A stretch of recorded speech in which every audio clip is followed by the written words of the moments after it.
같이 박수 치시면서 하나님께 찬양 드리도록 하겠습니다.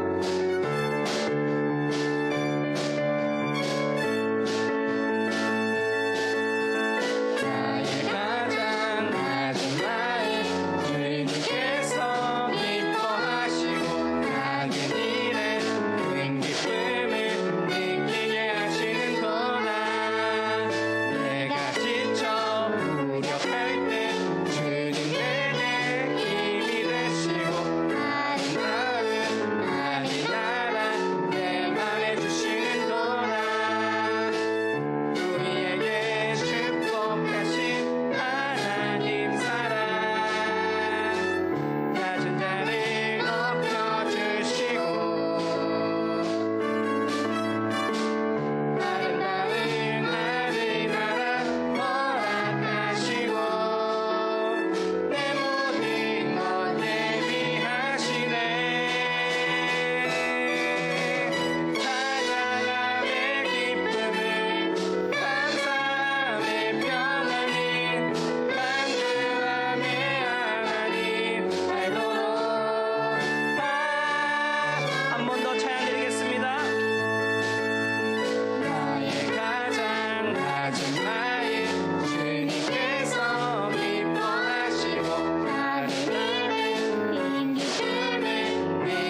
코로나에 걸리지 않고 교회에 나오게 해주셔서 감사합니다.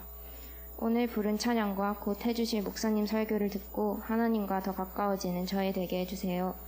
또한 여기 계신 선생님들, 친구들, 그리고 교회에 나오지 않은 친구들 모두 살아가면서 하나님을 잊지 않고 저희와 함께 해주심을 항상 기억하며 감사하며 살게 해주세요. 감사합니다. 예수님의 이름으로 기도드립니다. 아멘. 다 같이 준비하신 예물 드리겠습니다.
나오셔서 봉헌 기도해 주시겠습니다.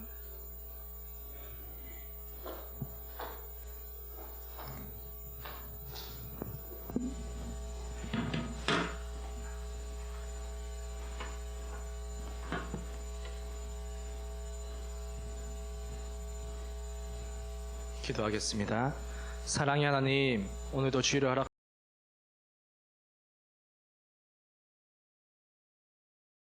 하여 주님 하나님께 드립니다. 이 예물이 쓰이는 곳에 하나님께서 영광 받으시고 또 하나님께서 정말 필요로 하신 곳에 이 예물이 쓰일 수 있도록 은혜 다하여 주시옵소서. 감사드리고 예수님의 이름으로 기도드립니다. 아멘.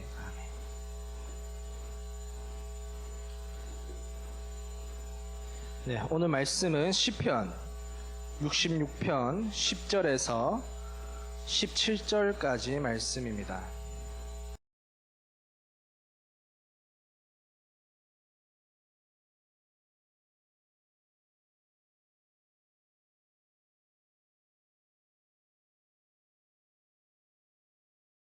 한 10절에서 10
이유를 설명해 주는 접속사지 않습니까?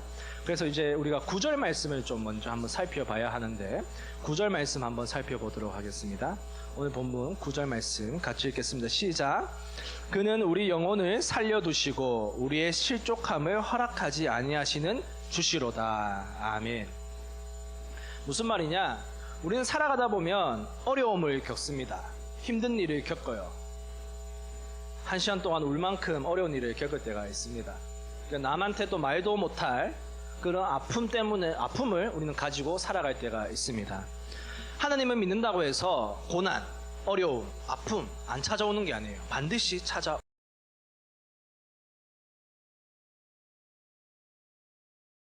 본문에서는 뭐라 말씀하고 있습니까? 그런 우리가 고난을 겪더라도, 우리가 아픔을 겪더라도, 고통 가운데 있다고 할지라도 하나님께서 우리를 지켜주신다. 그리고 하나님께서 우리를 실족하도록 내버려 두시지 않는다. 여기서 실족이라는 단어는 원문의 뜻을 보면 이제 넘어지다, 미끄러지다 이런 의미가 있는 단어입니다. 다시 말해서 하나님께서는 우리가 고난 가운데서 넘어지도록 내버려 두시지 않는다. 다시 말해서 우리를 붙잡아 주신다. 우리가 미끄러지지 않도록 하나님은 우리를 붙잡아 주신다라는 것을 9절에서는 말씀하고 있습니다. 우리에게 비록 어려움, 고난이 찾아와도 우리를 지켜주시고 우리를 붙잡아 주시는 그 하나님에 대해서 말씀하고 있습니다. 그러면 우리는 질문이 하나 생깁니다. 여기서 의문이 하나 생깁니다. 하나님께서 고난 가운데서 우리를 지켜주시고 보호해 주신다면, 우리가 넘어지지 않도록 붙잡아 주신다면, 그럼 처음부터 고난을 겪지 않게 해주시면 되는 거 아닌가? 어차피 보호해 주실 거, 어차피 넘어지지 않도록 붙잡아 주실 거, 처음부터 고난을 겪지 않도록, 어려움을 겪지 않도록, 우리가 아픔을 겪지 않도록 해주시면 되지 않나? 라는 생각이 듭니다. 여러분 어떻습니까? 사실 우리가 고난을 겪는 데에는 크게 여러 가지 이유도 들 수 있지만 크게 두 가지 이유를 들 수가 있습니다. 첫 번째 이유는, 우리가 고난을 겪는 첫 번째 이유는 바로 우리의 죄 때문이에요. 죄. 우리가 어떠한 일을 잘못을 저지르거나 또 우리가 죄를 지었을 때 그에 합당한 이제 대가로서 우리가 벌을 받거나 아니면 고난을 겪을 수가 있다는 거예요.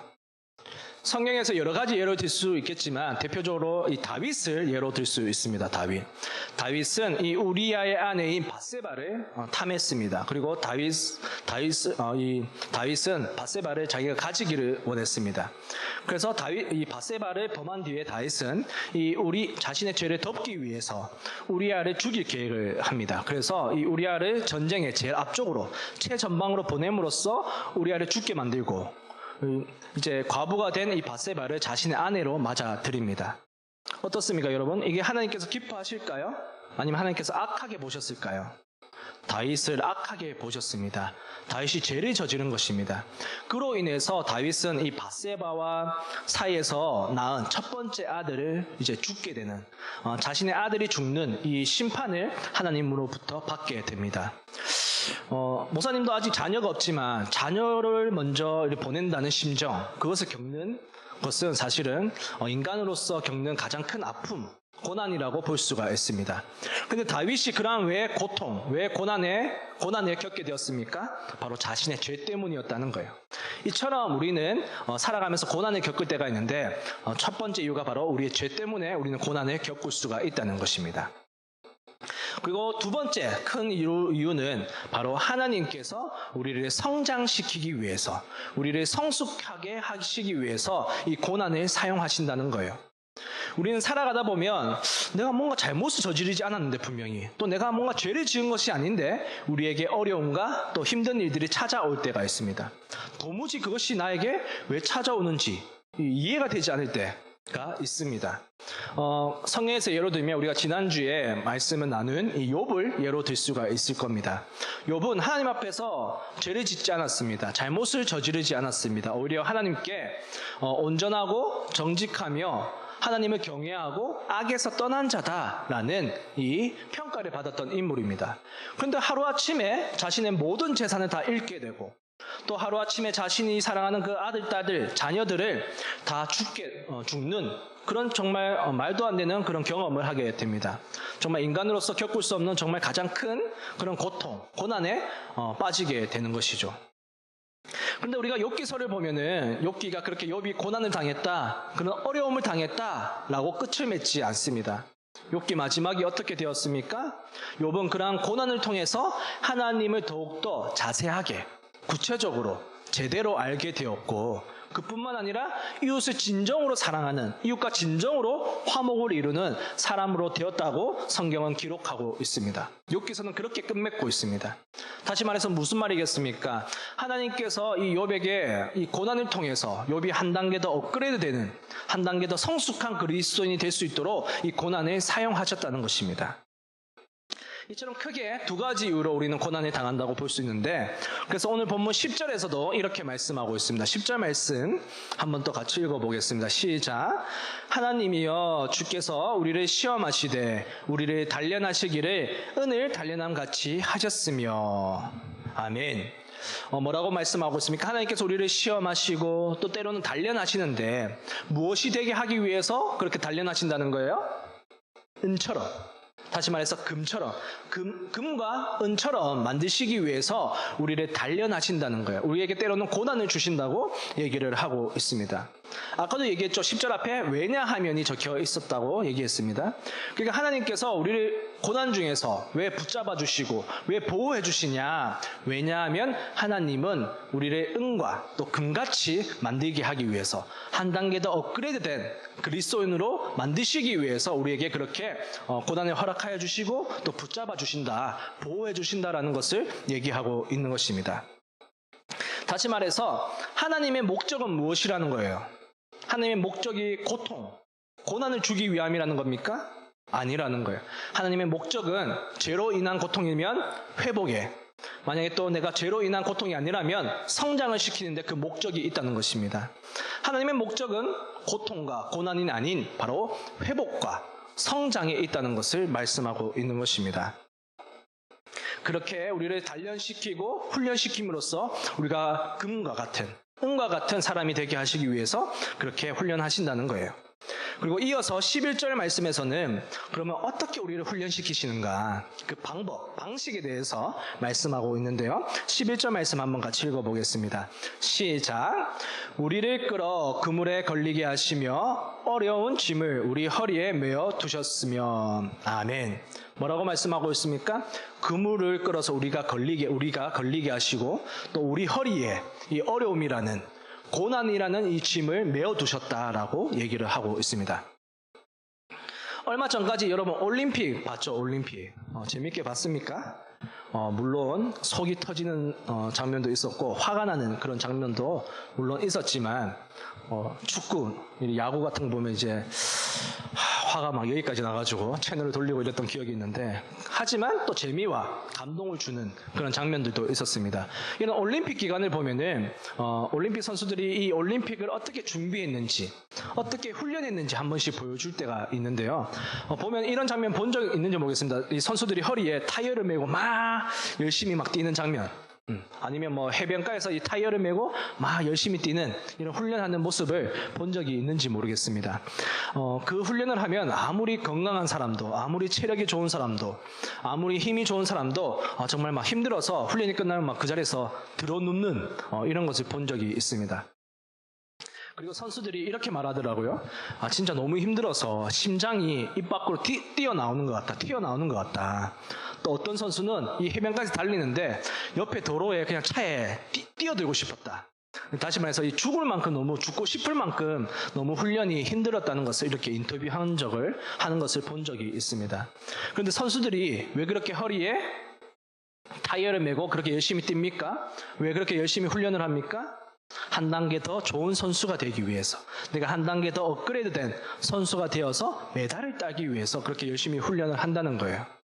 하나님께서도 마찬가지입니다. 이 11절에서 그 방식을 말씀하고 있는데, 하나님께서 우리의 이 허리에 어려움이라는, 고난이라는, 이 고통이라는 이 짐을 지어주신다는 거예요. 그리고 우리가 한 단계 더 성숙한 그리스도인, 우리가 한 단계 더 성장되는 그런 사람으로 만드시기 위해서 하나님이 우리 허리에 이런 고난이라는 것을 채워두셨다라고 11절에는 말씀하고 있습니다. 그리고 이어서 12절 말씀을 보면 이렇게 말씀하고 있습니다. 12절 말씀 한번 같이 읽어보겠습니다. 시작. 사람들이 우리 머리를 타고 가게 하셨나이다. 우리가 불과 물을 통과하였더니 주께서 우리를 끌어내사 풍부한 곳에 들이셨나이다. 아멘. 결국 우리가 또 불을 통과해서 마지막에는 결국 어디에 종착했다는 겁니까? 풍부한 곳으로, 풍성한 곳으로 하나님께서 자신을 이끄셨음을 시인은 고백하고 있는 거예요. 다시 말해서 지금 이때까지 구절을 살펴보면 시인은 굉장히 큰 고통, 큰 고난에 빠져 있었는데 하나님께서 자신을 붙잡아 주시고 보호해 주심으로써 결국 그 물과 불을 지나서 결국 풍부한 곳으로, 푸른 초장으로 하나님께서 인도해 주셨음을 고백하고 하나님을 찬양하고 있는 것을 볼 수가 있습니다. 마치 이스라엘 백성들이 광야에서 40년 동안 정말 힘들게 훈련을 받고 이제 약속의 땅, 이 젖과 꿀이 흐르는 가나안 땅에 들어갔던 것처럼 이 시인도 이제는 행복한 상태, 이 풍부한 곳, 푸른 초장과 같은 곳에 자신이 안착했음을 고백하고 있는 것입니다. 그리고 이제 시인이 굉장히 중요한 말 하나를 하는데 13절 말씀을 보면 이렇게 말씀하고 있습니다. 13절 말씀 한번 같이 읽어보겠습니다. 시작. 내가 번제물을 가지고 주의 집에 들어가서 나의 서원을 주께 갚으리니. 아멘. 번제물이 무엇입니까, 여러분? 이 이 제사를 드릴 때 하나님께 바치는 이제 제물을 말하는 거죠. 다시 말해서 이 제사를 드릴 때 하나님께 드리는 것입니다. 이 번제물을 가지고 하나님께 서원한 것을 갚는다라고 말을 하고 있어요. 그러니까 이 그러니까 제사를 드리는 서원을 하나님께 했는데 이것을 이제 이행을 하겠다, 내가 지키겠다라는 거죠. 여러분, 서원이 무엇입니까? 서원 들어본 적 있어요? 서원.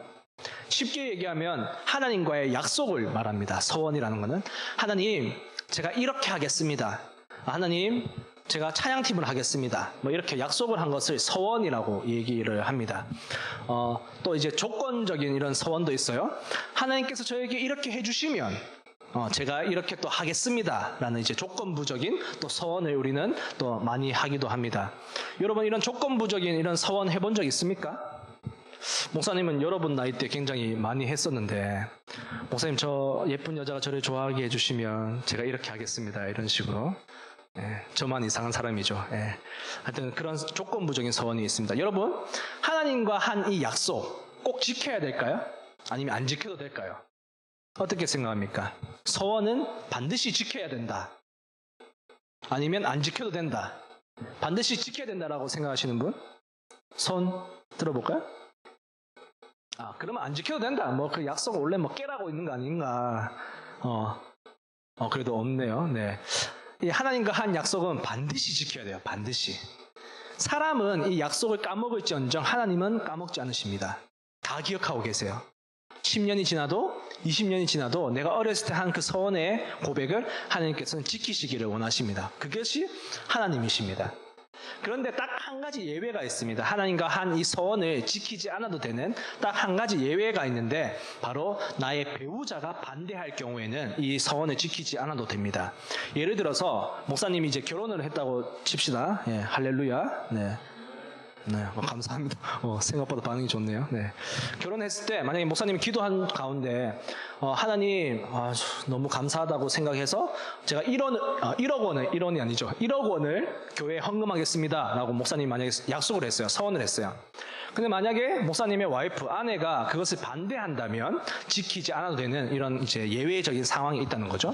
이제 여자일 경우에는 남편이 만약에 반대할 경우, 요 한 가지 예외적인 사항을 빼고는 하나님께 한 서원은 반드시 지켜야 합니다. 그래서 하나님께 약속할 때 여러분 신중하게 해야 돼요. 목사님도 하나님께 서원을 했다 지금 이 자리에 서 있지 않습니까? 하나님께 약속한 것을 여러분 신중하게 해야 되고 또 반드시 지켜야 된다. 이것을 꼭 기억했으면 좋겠어요.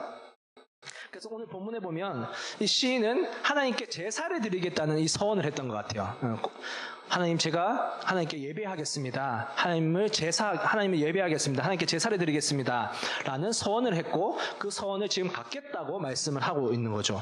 그리고 14절에서는 이 서원을 언제 했는지, 내가 하나님께 이 약속을 언제 내가 했는지를 그 시기를 말씀해 주고 있는데 14절 말씀 또 한번 같이 읽어볼게요.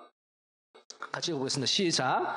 이는 내 입술이 낸 것이요 내 환난 때에 내 입이 말한 것이니이다. 아멘.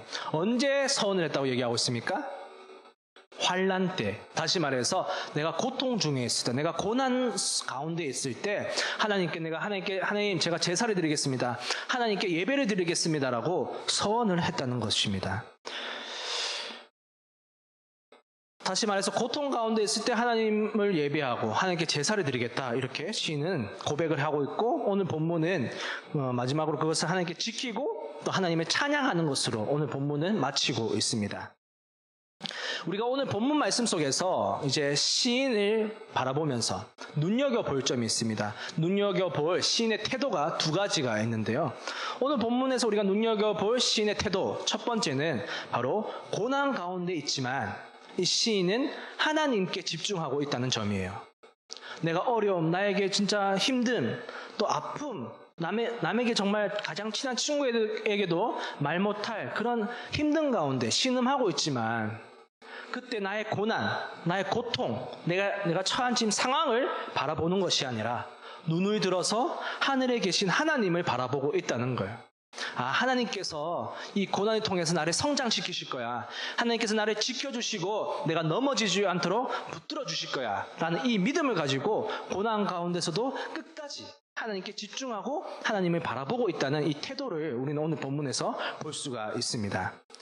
여러분, 우리가 정말 고난 가운데 있을 때 기억해야 될 한 가지는 하나님의 목적은 고난이 아니라 회복과 성장에 있다는 거예요. 아까도 얘기했지만 우리가 반드시 기억해야 되는 거예요. 내가 너무나 힘든 가운데 있을 때, 내가 힘들고 아픈 이 상황을 내가 보는 것이 아니라 하나님은 이 고난의 목적이 이 고난으로 끝나는 것이 아니라 회복과 성장에 있다라는 것을 우리는 반드시 기억하고 내 고난에, 나의 아픔에 집중하는 것이 아니라 하나님께 집중을 해야 된다는 거예요. 그 태도를 오늘 본문에서 시인은 보여주고 있습니다. 그래서 여러분, 어려움에 처했을 때, 내가 상처를 받았을 때, 내가 아픔이 있을 때 여러분 하나님께 기도해야 돼요. 하나님께 부르짖어야 됩니다. 하나님께 기도하고 하나님께 부르짖으면 하나님은 응답해 주십니다. 왜 그렇습니까? 하나님의 목적은 회복과 성장에 있기 때문이에요. 하나님이 우리의 아버지 되시기 때문에 우리가 힘들고 고난 가운데 있을 때 하나님께 부르짖으면 하나님께서 그 기도에 응답하신다는 겁니다. 진짜 어려운 가운데 있는 친구 있습니까? 남에게 말 못할 그런 아픔이 있는 친구 있습니까?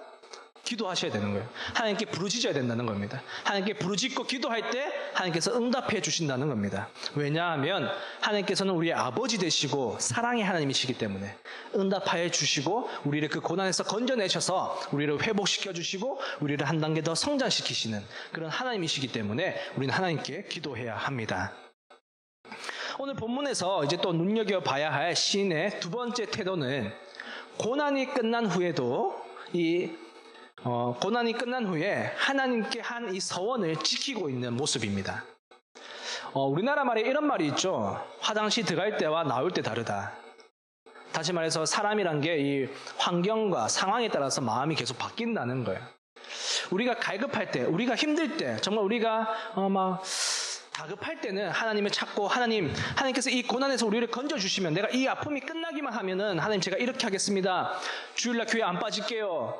하나님 매일 성경 읽고 기도할게요. 라고 서원을 하지만 막상 고난이 딱 끝나면, 막상 어려움이 딱 끝나면 하나님께 하는 이 고백들, 서원들을 잊어먹을 때가 많다는 거예요. 화장실 들어갈 때와 나올 때가 다를 때가 참 많다는 겁니다. 우리는 그리스도인이죠. 그리스도인은 잘 나갈 때도 하나님을 잘 믿어야 됩니다. 고난이 끝난 다음에도 오히려 잘 믿는 것이 진짜 그리스도인입니다. 오늘 본문의 시인을 보면은 그는 고난이 끝났음에도 불구하고 지금 풍부한 곳에 있음에도 불구하고 하나님께 한 서원을 지키겠다라고 말씀하고 있습니다. 우리는 이 태도를 기억하고 우리 또한 그렇게 행해야 된다는 거죠. 우리가 비록 고난이 끝났다 할지라도 하나님께 한 서원을 지키는 태도, 내가 오히려 잘 나갈 때, 내가 성공할 때, 내가 승승장구할 때 겸손하게 하나님을 더 잘 믿는 이 태도를 우리는 눈여겨봐야 한다는 것입니다. 오늘 본문에서 시인은 고난 가운데 있었지만 하나님께서 자신을 연단하셔서 결국 풍성한 곳으로 인도하셨고 그 인도하신 하나님을 찬양하고 있습니다.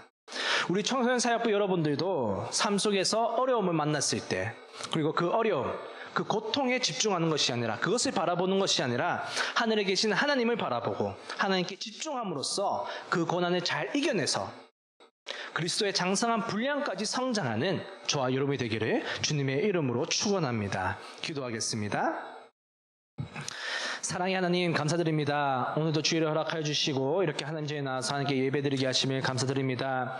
주님, 저희들이 살아가다 보면 정말 남에게 말 못할 어려움과 힘듦, 아픔을 겪을 때가 있습니다. 주님, 그럴 때 저희들의 아픔과 고난에 집중하는 것이 아니라 눈을 들어 하늘에 계신 하나님을 바라보고 하나님께 집중하며 이 고난을 통해서 또 우리를 한 단계 더 성숙시키실, 성장시키실 그 하나님을 바라보며 잘 이겨낼 수 있는 저희들이 될 수 있도록 은혜 다하여 주시옵소서. 또 그리고 그 고난이 끝난 후에 정말 저희들이 하나님을 더욱더 잘 믿고 그 고난을 이끌어내신, 고난 속에서 풍부한 것을 이끌어내신 그 하나님을 기억하며 더 겸손하게 하나님의 말씀에 순종할 수 있는 저희들이 될 수 있도록 은혜 다하여 주시옵소서. 감사드리고 예수님의 이름으로 기도드립니다. 아멘.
기도하겠습니다. 이제는 예수 그리스도의 은혜와 하나님 아버지의 지극하신 사랑하심과 성령님의 인도하심이 고난을 뚫고 정말 하나님을 바라보며 정금같이 나아가기를 소망하는 학생들과 교사들의 머리 위에 이제로부터 영원히 함께 하시기를 간절히 축원하옵나이다. 아멘.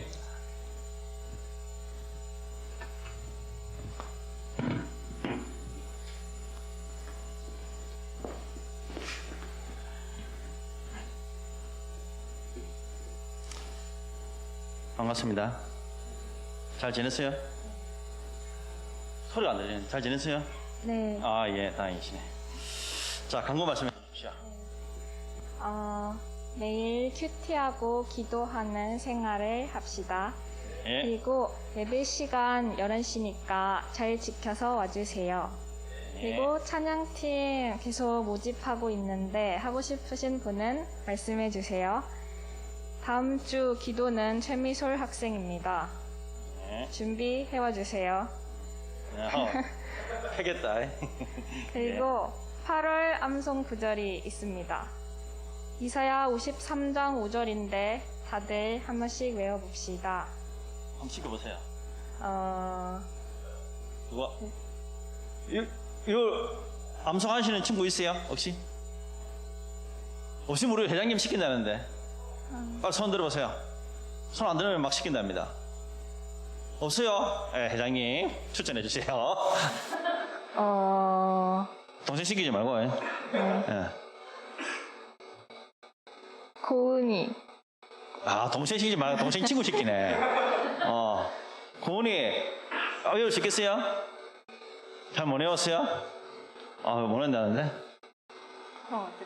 어떡해요? 해야지. 자, 우리 같이 한번, 우리 슈보 한번 보고 같이 한번 하도록 합시다. 준비. 다 됐어요? 준비됐어요? 준비 시작. 그가 찔림은 우리의 허물이며 그가 상함은 우리의 죄악 때문이라. 그가 징계를 받음으로 우리는 평안을 누리고 그가 채찍에 맞음으로 우리가 나음을 받았느니라. 예, 아멘입니다. 이것 때문에 우리 한 2주 정도 지나서 우리 이때까지 한 거 5, 6, 7, 8월 한 4가지 정도 되는데 4서주 정도 되는데 이거 한번 암송대회를 한번 할까 합니다. 반별로. 그래서 반에서 한번 준비해 주시기 바랍니다. 예, 또 다른 광고. 그리고 저번에 연기됐던 독서 모임이 다음 주에 하게 됐습니다. 예, 제목이 뭐였죠? 제목. 예수님과 한 저녁 식사 2. 예, 2번. 예, 오이, 당하지 않고 잘하시는데, 예, 감사합니다. 오늘 새로운 친구 하나 있는데, 한번 소개 좀 시켜주십시오. 이름. 윤재원이라는 친구가 새로 왔습니다. 이번 주에. 예, 한번 일어나서세요. 한번 일어나서세요. 예, 재원이 한번 등치 커가지고. 자, 몇 학년일까? 몇 학년일까? 중학교 2학년이래요. 저쪽에 부산대 쪽에 있는 부곡동에서 온답니다. 좀 멀리서 오죠. 선생님도 그쪽에 사는데. 그리고 동현중학교, 소동에 있는 동현중학교에서 학교에 다닌다고 합니다. 우리 친구 올적에 아침 좀 일찍 와요. 부모님과 같이 하다 보니까 요즘 산부를 하다 보니까 혹시 보이면은 같이 인사하고 그렇게 하도록 합시다. 물뚱물뚱 물지 말고, 저 누구지 하지 말고 인사하는 친구 되시기 바랍니다. 예, 또 다른 광고가 있는데요. 예, 큐티 책자 나왔답니다. 꼭 가져가세요. 네. 가지만 마시고 뭐라고 하세요. 또 올리세요. 예, 올리세요. 세영아. 감사합니다. 예, 헌혈을 한다고 하는데 혹시 오면은 젊은 피 수혈하시기 바랍니다. 선생님 나이 들었다고 안 해주더라고. 젊은 피를 원한답니다. 하빈아, 너 안 예비다. 해. 알았지? 대답 없네. 알았죠? 하시기 바랍니다. 예, 새 친구 되었고, 반별 방송대 되었습니다. 선생님이 좋아하는 요즘 TV 프로그램 하나 있어요. 혹시 뭘까? 아는 친구 있어요? 선생님이 뭘 좋아할까, 프로그램? 혹시 아는 친구 있어요? 주 중에 하는데, 딱 하루 해요. 뭘까? 예. 와, 나들. 예, 그게 여의사가 한 분 있죠? 예, 누구죠? 전미소. 알아요? 아니요. 설계생 안 봐요? 뭐 매일 하던데 제 방을. 그 친구가 참 좋아하는 게 하나 있어요. 뭘까요? 예? 참 좋아하는 게 하나 있어요. 얼굴이 밝아져요. 그리고 기분이 좋아져요. 업이 돼요. 뭘 좋아하죠, 그 친구가? 예, 비 오는 거. 비만 오면은 기분이 업이 돼요.